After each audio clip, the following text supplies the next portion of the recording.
Hey guys, this is Dusk. And this is Cathorin. And Daduit is, well, he's here, but he doesn't have his mic plugged in, so if he says anything interesting, we'll be sure to tell you what he says, but other than that, the AFK DK is AFK as always. And this is the KEK YoSelf podcast. Macros. On a scale of 1 to 10, how necessary you think they are for raiding? Essential. I mean, very essential. Alright. Data is saying vary depending on the player. It doesn't depend on the player. It's you use macros because A, they cut down time having to hit a whole bunch of different buttons, and B, by doing this you optimize your DPS, you optimize your survivability, you optimize your healing output. Also, macros will help out a lot. For example, I use a macro on my Death Knight that is target self cast Death Coil, and I use that with Lichborn to self-heal. But why do you ask the question, Dusk, on the macros? Well, you know, the other day we were doing a challenge dungeon and we're discussing macros, so I figured we could discuss macros on the podcast. Yeah, I guess it would all depend, not necessarily on the player, but on what you're trying to get the macro to do. Because, you know, for example, all those little speech to say macros, you know, like when you hit the button, you say something. I think those are a very big distractant to raids. Because you're sitting here, you're focusing. If you're a, normal raider, you got at least DBM, maybe raw boss mod, or, a couple other mods put in. And you're sitting here concentrating on when you're going to do this, when he's going to do that. And next thing you know, you've got this, person behind you spouting off stupid stuff. You look down, you're reading that, you're not paying attention, it's time away from the raid. That, or you get the pugs or random players that are like, what the heck are they talking about? Just ignore them. No, seriously, what are they talking about? Nothing, it's an add-on. Well, why do they have it on? Just shut up and ignore it!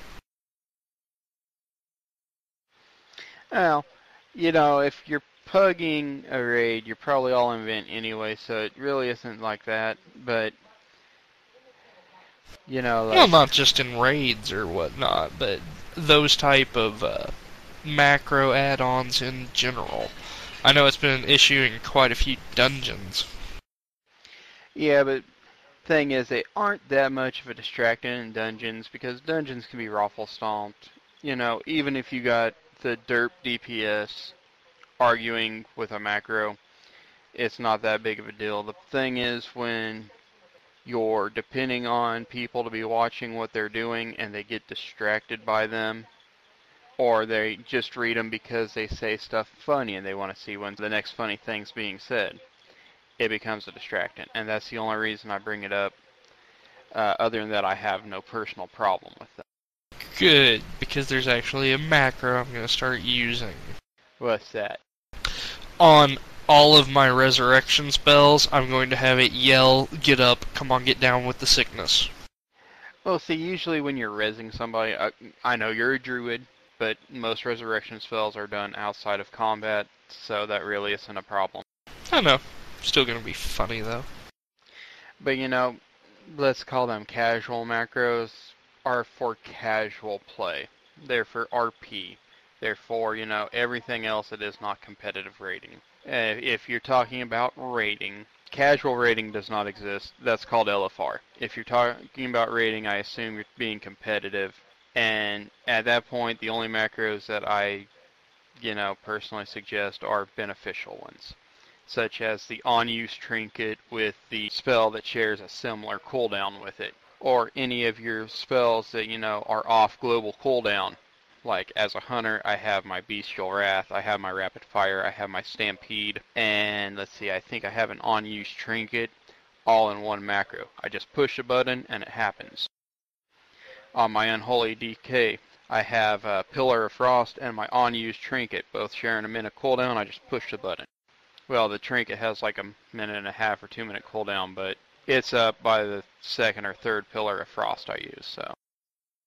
See, I really don't have that many macros for raiding, because I use hotkeys and they're all pretty much straight up. There's nothing I really need to pop all at once. Yeah, as a tank, you kind of have to space your cooldowns apart. Given I play a DK tank, also I have the one button oh shit that pops Vampiric Blood, Blood Tap, Raise, and Sack Ghoul all at once. But yeah, that's basically my lay of hand. Yep. But even at that, I have them set up on the bar where I can, use just one or two, use Vampiric Blood on cooldown, use Rune Tap on cooldown. So since we're on the subject of raiding, let's discuss some ways that people can help out their raid group, or help spike their DPS, or just overall be more effective at raiding. Yeah, basic way of improving raiding. Well, I turned into a casual raider since Wrath. Kata just kind of blew raiding for me, and I haven't got back into it in Panda yet, but I raided in Wrath, I pugged in Wrath. Wrath was fun. But when I wasn't doing a dungeon or raiding, I was sitting in front of a test dummy, or I was on the way to the auction house to buy arrows so I could sit in front of a test dummy. And I just practiced my DPS rotation over and over and over. I could DPS with my eyes closed. I've done that a couple times actually. Or I DPS while watching TV. But the best way to help improve your raid is to improve your playstyle. You can give advice to other players all you want, but advice only goes so far, and the only way to actually improve it 100% is to improve yourself, because after giving someone else advice, you can't make them play better. Very true. And like we said, a simple way to improve playstyle would be the use of macros to help burst your DPS a bit better and whatnot. Any other things we can tell the folks listening to help them improve a bit? Not really, because seriously, every raiding group has its own construction, and you got to have a competent leader, someone who can, tell people what they need to do, speak clear so everybody understands it. You got to have people who are willing to actually want to do it, willing to devote the time, devote the effort. Don't go in there, wearing all greens and just goofing off, wasting people's time. And you need to be able to have fun, because if you're not having fun, your raid is not going anywhere. Because if you're spending all the time in between fights bickering at each other, people aren't going to be coming back. Very true. And on the subject, one of the main problems I'm seeing is lack of communication. And if someone new does make even the slightest mistake, there's always that, well, nowadays, large group of people that just tend to nitpick at them, and instead of just saying, hey, try this, or do this, or this is how this happens, it's just like they'd rather bitch, moan, and nag people to death than help them out. Anyone else seeing that problem lately? But anyway, if you're going to be raiding, and if you want to, do anything to improve your group, you should try to improve yourself first. Because there's always room for improvement, and anything that you do to get your performance up helps the raid's performance. Speaking of that, I've been chewing on this for a while now. What do you guys think it would be like if they added in a rating level? Like, you down a raid boss, you get kind of like the Brawlers Guild. How it kind of gives you kind of a rep as an experience bar. Yeah, No. the more raid bosses you No. kill, the higher your raid rating will be. No. Why? No. Because think about that for just a second. You will never get into a pug again. Why not? You will never have pugs wanting to join your pug again. What rating level are you? 1, 2? Never mind, I don't want to go with you. You obviously don't understand the fights. It will just be another gear score measurement for the elitist jerks to use. If you don't have a rating level of 17, you're not coming. So now on top of, item level, DPS, etc., now you have rating level to worry about also. No. Very true. I didn't think about that. Shut up. Let's face it, I'm not exactly the sharpest tool in the shed. Although, always remember, even a broken watch is right twice a day. Really, I lay down some of my best Confucian wisdom and nobody even chuckles or has a comment. Also, anyone want the black Dragonhawk? It's up. What? What the hell are you talking about, Dammit? No, I mean even a... No, not a right angle. Like, if your watch breaks at, like, 117, it's gonna be right twice a day. Because it's gonna be 117 twice a day. So even though it's broken and useless, it's still right at least 2 times a day. Unless it's, rollback, in which case then possibly 3 times a day. So, anything else on rating? Okay, anyway, so we don't know much about the raid we're going to be getting in 5.2, although we speculate, just between us, that 5.2 might be launching tomorrow on Tuesday the 15th. Not confirmed yet, but it's supposed to be getting close to it. Got a 9-hour server maintenance. Could be coming. So let's discuss some of the changes that we might be getting very soon. Well, alright, just on general topic. Let's see, DKs at the moment, Army of the Dead's going to be put onto a 40-second duration. That means your ghouls are going to be up for 40 seconds. Currently it's only like 30, so 10 more seconds may not seem like a lot, but you got to think of this. At the moment, the DPS tier 4 of the Death Knights increases at another 15 seconds. So Frost and Holy could have an Army of the Dead lasting almost a minute. Which is going to be a huge DPS boost. Especially if they pop all their cooldowns to increase strength, use their trinkets and whatnot. Could have some pretty beefed up ghouls running around for a full minute helping out the raid, get multiple DKs in a raid. Could be very handy. Well, it might be, because at the moment there's a discussion going on about how having to sit there and channel Army of the Dead is actually more of a DPS loss than what the ghouls give to you. Really? I would have figured it would even out. Well, you would think, even if it evened out, why would you use it? I mean, if using this cooldown is not going to increase your DPS at all, and most of us have it talented where it does not taunt, yes, it still does give us some damage, mitigation while channeling, but minute and not to the point. I don't know. I just always used it because it was a cool little effect. And it does kind of, depending, it can boost your DPS, like I said, if you pop your trinkets and whatnot.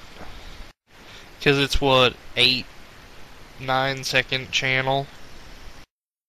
I think it's only 4 seconds. But even if you pop your cooldowns, that's 4 seconds that you're not doing nothing with those cooldowns. Most of your damage increase only lasts 10 or 12 seconds anyway. I mean, on from that, hunters.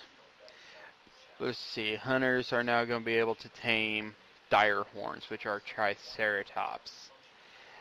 This, I'm torn on. Yes, we get a triceratops, and it will actually be able to be tamed by anybody. It is not an exotic pet, thus not BM only. And the dire horn ability is a magic reflection shield. For 6 seconds, any spell that is cast at the dire horn's direction is reflected back. Pretty cool, situational, but pretty cool nonetheless. And Stampede's range is going from 30 yards up to 40, so you don't have to be as close to use it. Very nice. Nice little range. Anything that gets a range upgrade is usually a good thing. Especially for hunters. Also, just in case 5.2 does not launch tomorrow, if you got Valor, now would be the time to use it. Because as of 5.2, the item upgrader is being removed from the game. This is a decision I do not in any way support. Well, I understand the reasoning behind it, though. I don't like them introducing an ability to the game for 2 months and then taking it away. But I do understand why they're doing it. I understand too, with 5.1 we didn't get any new content, so they added the item upgrader to replace the gear upgrades we would be getting from content. But at the same time, like you just said, why would you introduce something this cool and then yank it after 2 months? Also, hello, Reika. Hey, Desk. Reika, why don't you introduce yourself? Okay. I'm Reika. I put up with these lug nuts every night, and I wanted to come down and see what they were doing for a podcast tonight. We're just talking about 5.2 since we think it's going to be coming out tomorrow and some of the changes we're in for. And trying to help Dadoit upgrade his gear before the upgrader's taken away, which again is a jerk move. It's not a jerk move. But let's see here. The hunters, seeing how we were talking about the raid and whatnot and gear upgrading, let's take a look at the new gear coming out, the tier 15, and seeing how we all love hunters. The 2-piece bonus for the hunter will summon a Dragonhawk to fight with you for a little while. And the 4-piece fires an electric arrow dealing nature damage. Not really that impressive. We've seen both abilities on tier pieces before. But more onto that subject, the 2-piece bonus is a chance to summon a Thunderhawk, which assists you. It fights everything you do, and it will cast 5 lightning bolts, which will deal about 16 to 24k damage. It does scale with BM mastery, but it will proc more often for survival and marks to even it out. And then the straight up nature shot from the 4-piece is affected by the survival mastery and cannot trigger wild quiver. Well, I think it'd be a bit OP if it did trigger those. So, any other good set piece bonuses that we're looking at? I know my Guardian Druid's in for a nice little bonus. Forget what it is, but one of your abilities. I think it's whenever you use Savage Defense, puts a buff on you for so many seconds that will stack up to 10 times. And what that buff does is it will increase your next Frenzied Regeneration's heal by 10%, which will allow it to stack up to 100% additional healing from Frenzied Regeneration. Kinda like a Pally's Shield of the Righteous, increasing the heal of their next Word of Glory. Yeah, what it is every attack you dodge while Savage Defense is active increases the healing of your next Frenzied Regeneration within 10 seconds by 10%, stacking 10 times. Ooh, have you seen what the 5.2 is bringing us with the Isle of Giants? You know, Soren mentioned something about the Isle of Giants, but I kinda spaced when he was talking about it, so not really. So do tell, do tell.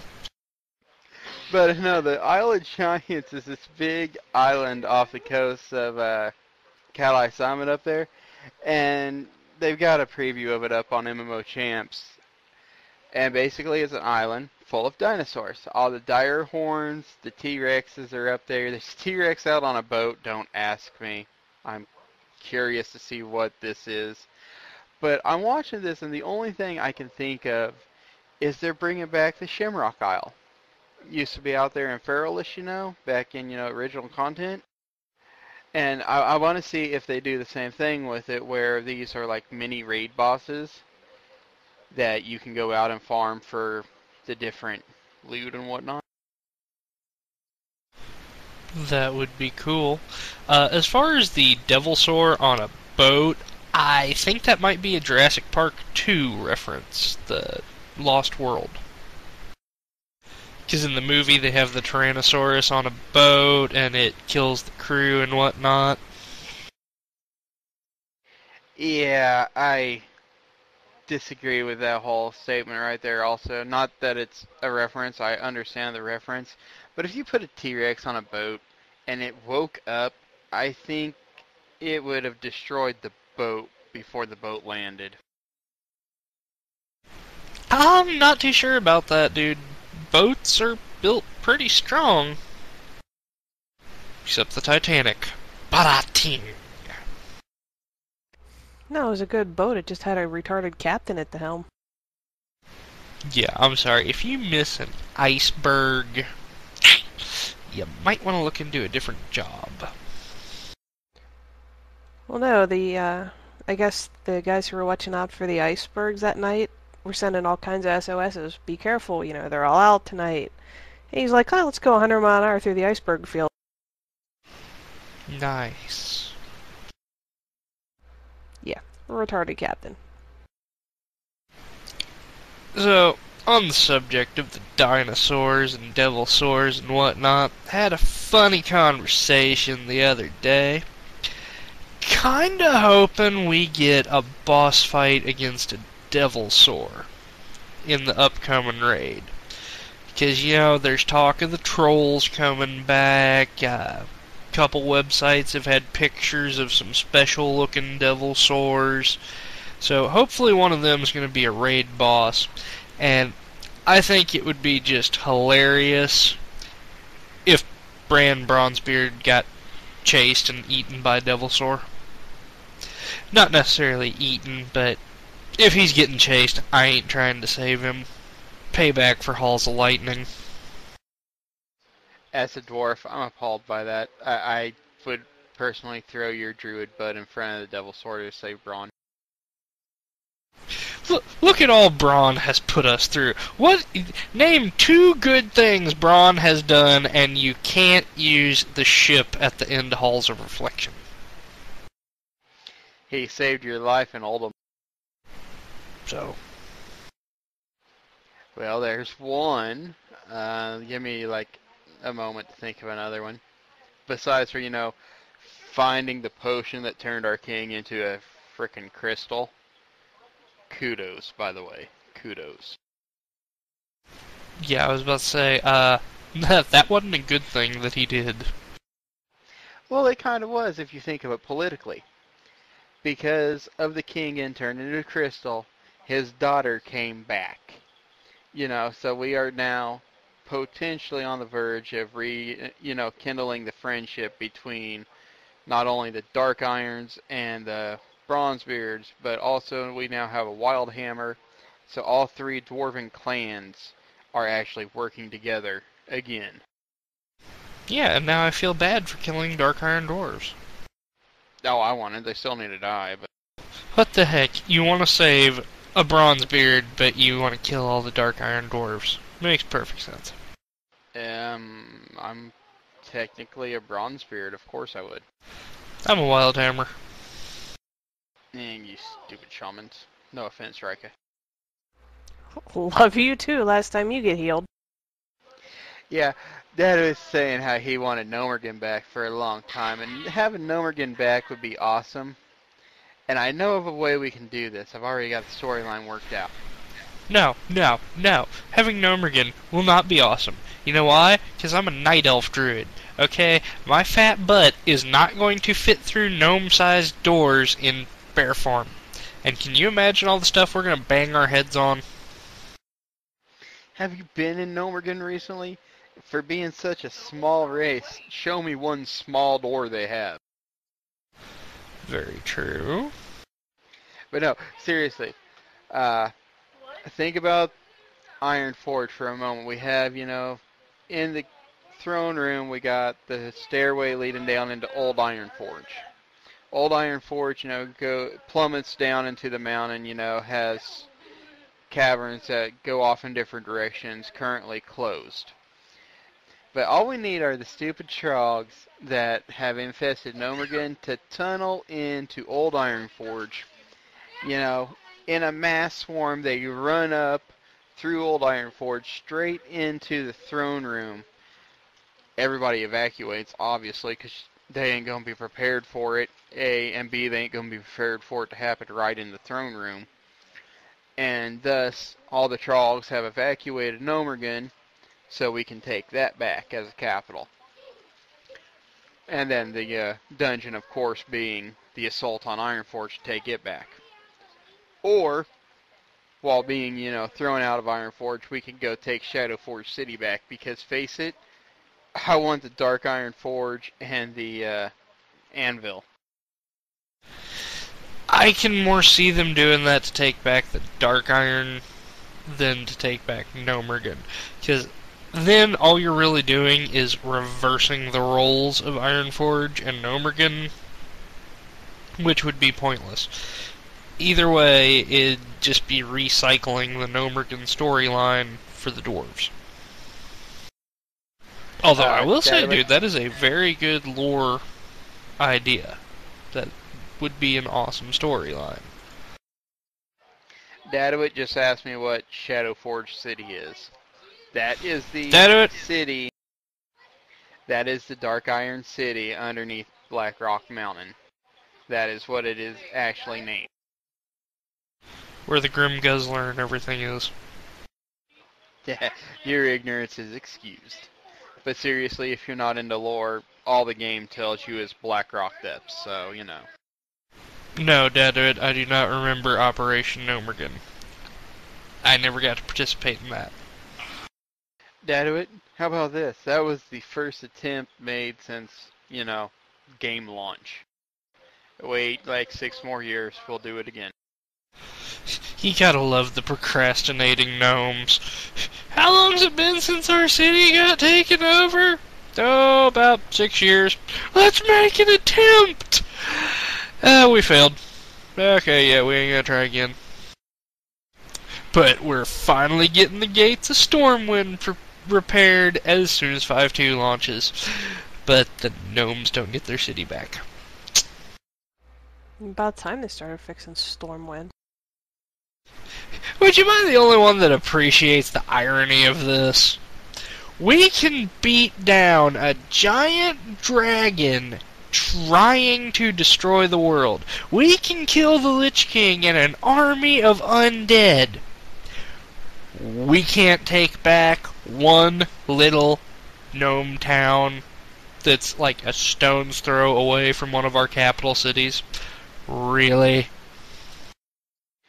Yeah, but you also gotta realize that Thermoplug was a heifer. We went in there, we went to take it back. Thermoplug set off a nuke is the reason why we couldn't take it back. Uh-huh. So, we go in again, and this time we win. You've rolled several gnomes, unfortunately, but you've played through the opening storyline. Have you not read it? The whole area is contaminated. You can't stay in that area at the moment. Oh, yeah, I forget about that. But you know what we do need? What? Heroic Gnomergan. No. Oh, yeah. That's one of those I hate on normal, I would loathe on heroic. So, how about some jokes? Or WoW addicts? I'm good for right now. Although I have been kind of bouncing around in my head about doing some WoW songs myself. Just gotta get a music editing program and a video making program, and I'll get right on that. Well, at least you have a goal.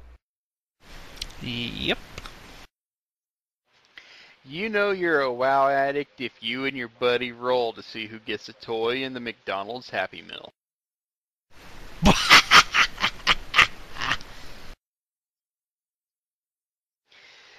You might be a WoW addict if you list the items you sold on the auction house on your tax returns under other source of income. Very nice. You might be a WoW addict if your girlfriend's pants have a low drop rate. Mm-hmm. Wait, if you're a WoW addict, how do you have a girlfriend? Well, apparently, Soren thinks you do. A dwarf, But, a blood yeah. elf, and a night elf walk into a bar and each order some beer. After sitting there a while, a fly flies into each of their glasses and drowns. The night elf starts to cry at the loss of the fly and walks away to bury and mourn it. The blood elf mutters something and walks away. The dwarf picks it up, looks it straight in the eye and says, "Alright, spit it out." Such a dwarf.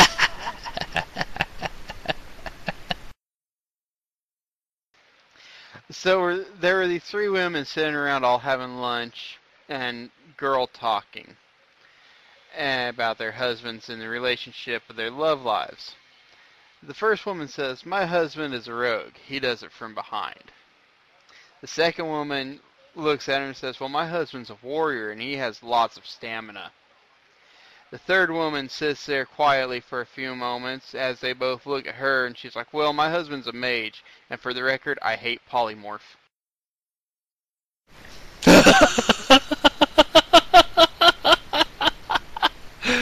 That is amazing. Hey, Rick, Yes, dear. what does a noob and a rogue have in common? Oh my god, I think Dust told me this the other day and I don't remember. They both pick locks. Yeah, that's it. I think it was Dusk that told me that. Yep, you can usually tell a noob. They're either a hunter or a warlock.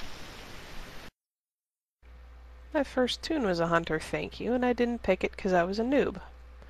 I picked it because I liked a pretty pet. Same here. My first was a lock, and my second was Kath, the hunter. What do you call 30 paladins in Wintergrass Lake?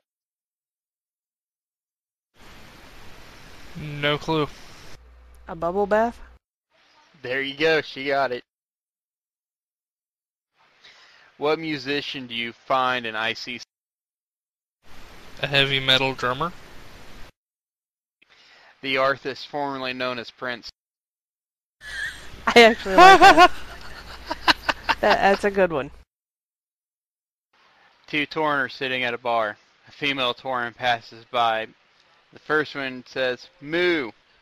The second one turns to his buddy and says, "I was gonna say that." Boo.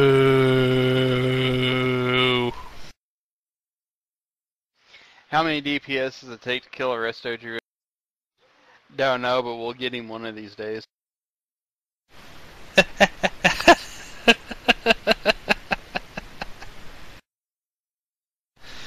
Yeah, since we're not doing anything major right now, you guys missed it. When Rika logged on, she whispered me, she's like, "What the hell? There's a druid down here camping my rare spawn!" So I switched over and I'm like, "You mean me?" And she's like, "Question mark." I'm like, "Yeah, this is my mom's account. I've been camping this all day while I play my other account." I love the fact that Mom has her own account and sleeps the entire time I'm awake for just these reasons. I'm back, guys. Welcome back. Welcome. So what did I miss? Us talking about you. Oh, what'd you say? Oh, I was telling them about how you logged on and we're like, "There's a druid down here." Oh my god, that sucked. You said that and I died laughing. I was about in tears. I was laughing so hard. And then I thought it was Sauron on one of his, like, little alts or something that he never said anything about. And I'm like, really? And I can't even kill him. Nope, it would be me, being a good little druid. You can sit there all you want. Want to hear, Jay? We already did Soren, but go ahead. Who wants to queue terrorist with me? No. God, I have to smelt 250 some mithril. I'm gonna be busy a while. Coincidentally, if anyone needs any mithril, now would be a pretty good time to ask. Okay, anyway, back to, podcast business here. Got the new patch coming out, possibly tomorrow. Got some new content. Arena season's coming to a close soon, isn't it? Arena season closing has not been announced yet, but they are looking. We are expecting it to end soon. And that's the only major change to PvP, except for, the new gear we'll be getting in 5.2. Right? Mm-hmm. Okay, so, we'll probably hold off any real PvP topics till, the new arena season, new armor sets and whatnot come out. Because if you're a hardcore PvPer, by now, this far into the expansion, you probably know what you're doing. If you're just getting into the PvP, you'll figure it out eventually. But yeah, let's go ahead and reintroduce ourselves for the outtake and sign off here for the night. All right, this is Kathorn of Ravenholdt General. I'm Rika. Dusk of Ravenholdt General. Your favorite AFKDK of Ravenholdt General. And this has been the KEK YoSelf podcast. And as always, remember, KEK YoSelf before you wreck yourself.